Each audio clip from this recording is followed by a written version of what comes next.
oh yeah, fucker. Now let me, I don't fuck the whole world. Maybe why I don't the pussy me. That's the least you can say about me right now. That I fuck everybody. Yes. So what now happen? Your mother did not fuck your father before they born you. I do really shout on you. It's me, you should know I'm a very shameless human being. I am a very shameless human being because the thing is, you can't shame the shameless, you know. What else you want to say? You don't know, you cannot say anything else about me aside that she fucked this, she fucked that. Okay, so Kilo is a problem. So Kilo is it a problem? I beg you, Emala, you don't know me, you don't know me. I don't know and they must pay. She fucked this person, she fucked that person. It's for decoration. It's supposed to be there for decoration. They are not supposed to Tokubo. If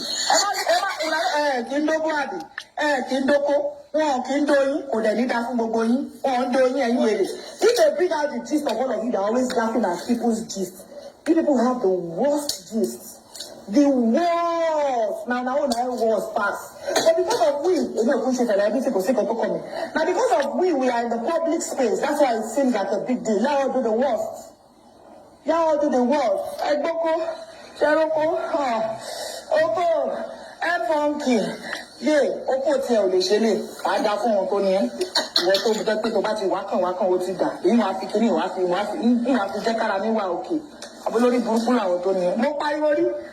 About boom, no priority. Oh, yeah, what's in now? I went there on fire. Pariwori bo man so man show. Ogari lojo ko jare. No pariwori. O pariwori.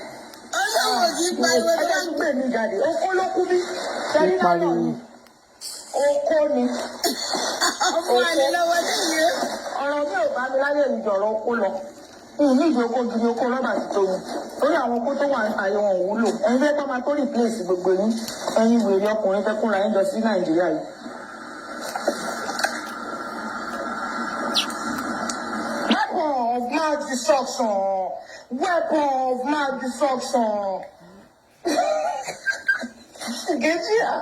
And then in China, when I collect this phone from my hand, I no stop. If I don't collect this phone from my hand, I say I no stop.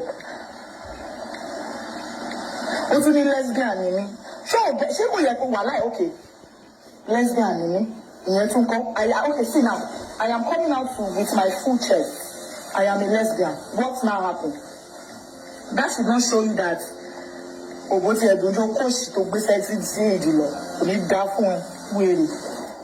lesbian. So, I am a lesbian. So, what's happened? What's happened? Life will not stop. This life will end. Oh no, she don't even have anything to say about me. Yes, my darling, brilliant shape. I am a lesbian. Yeah, you want to learn me? Brilliant shape, I'm a lesbian. She will fell me. Why are you people telling me to stop? But I'm not doing anything. See my WhatsApp won't blow.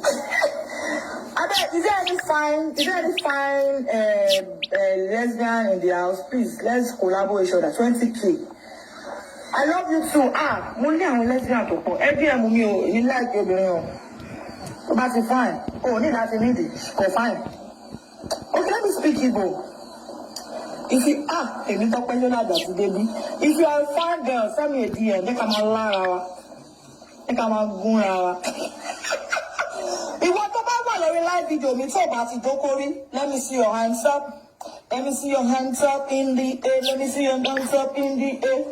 Please, go and buy your sex stuff. See, I see my fellow lesbians here in the building. Send me a DM, let's collabo. I'm a proud you. That's what you want to hear. I don't even give a flying fuck about it anymore. I think that is what you want to hear. So what now? I am unapologetic.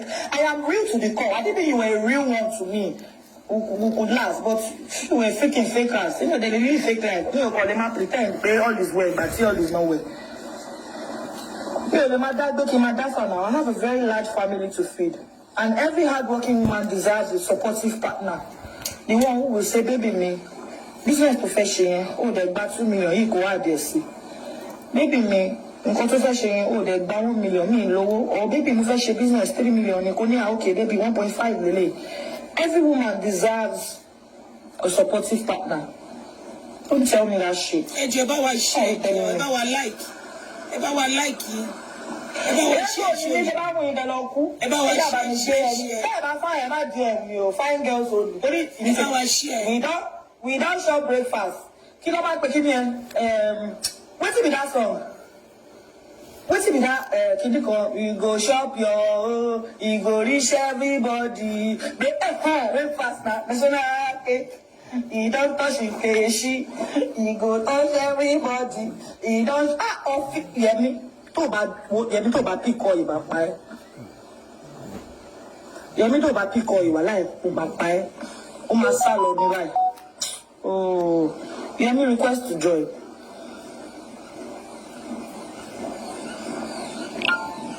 I don't get badge for this life. Oh, breakfast. I don't get badge for this life. Now my other live video I get badge. Yemi ò dẹ̀ pè náà. Jẹ́ ká ọ̀rẹ́ mi jẹ́ ká say 1 or 2.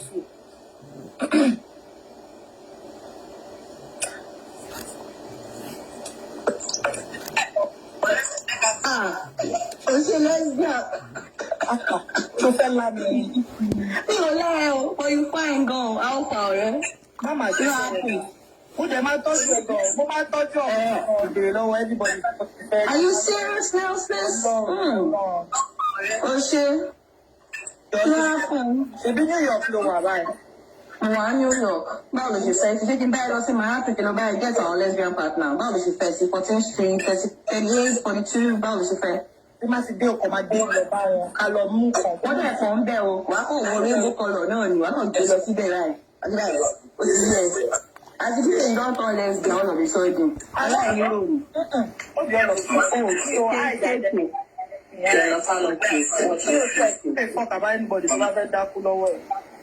the only person that I'm going to be angry to my disappointed is I'm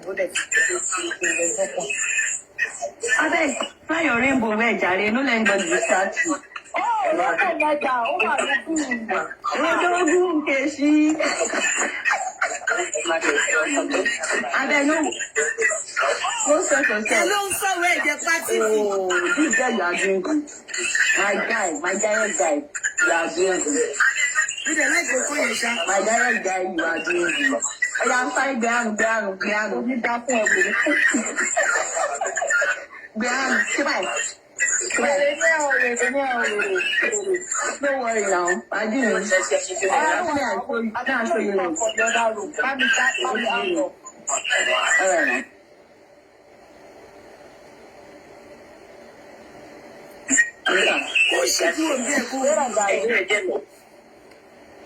Ó lè gbọ́n polówó gbogbo kìíní yẹn ní jàre kó máa báwo ló ṣe máa ní oríṣiríṣi ìbò. So guys, as we were saying, a lot of things were said about me, and I swear to you, I'm not even here to even deny anyone. I am not here to deny anyone. Just accept it. You know what? Add your own if need be. Okay? Add your own if need be. Ẹ jẹ́ bá wa No share problem. It's fine by me.